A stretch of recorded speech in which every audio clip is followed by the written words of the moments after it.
Hunas, yesterday I was wondering if all of you have seen Google's search engine's autocomplete feature. You see, Google search engine has the most unique search algorithm which allows machine learning models to provide relevant search recommendations even as the user types his or her query. This feature is called autocomplete. It is a superb example of data science. So what is data science? It is an automated way to analyze enormous amounts of data and extract information from it.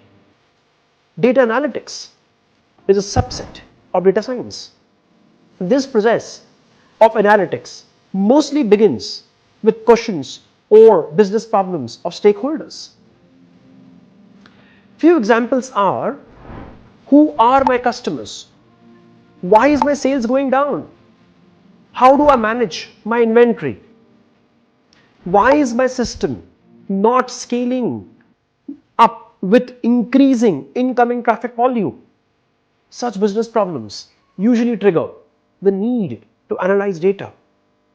You see, today we have access to a lot of data, but unless we know what to do with them, it won't be of any help to us. Let's take an example of a fictional bank statement to understand this. A bank statement usually lists every single transaction, either a deposit or a withdrawal, along with the balance amount left in the account, as shown here on my screen. Though the statement is highly descriptive and is a good source of information, it doesn't show you the spending or saving patterns of the user. But the moment you present the same data as a line chart, you can easily spot the overall transaction pattern. Do you see the high deposits from 24th to 26th and the high withdrawal on 27th? Remember, this is so clear in a chart, but not in the tabular data.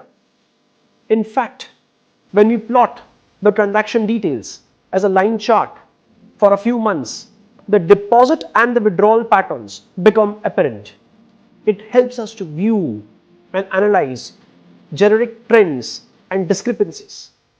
I'm sure you're understanding the relevance of data analytics and data science in our daily lives. You're all going to start a wonderful journey with me now. We would first get a detailed introduction to data science. We would answer why, what, and how about data science.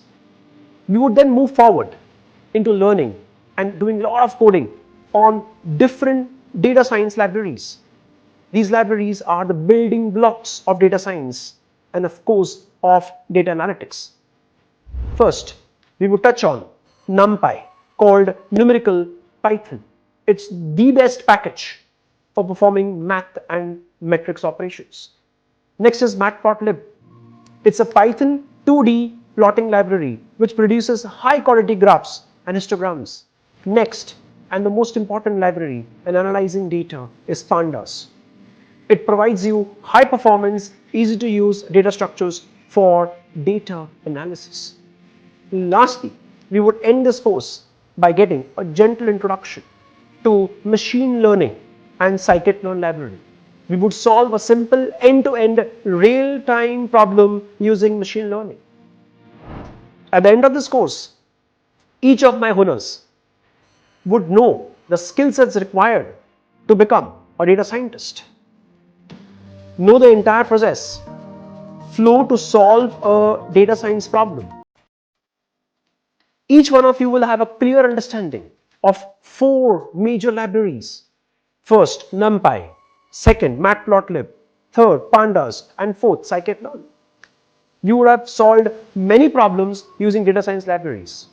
I am super excited to meet you all soon in the course Python Data Science Libraries. Let's meet soon.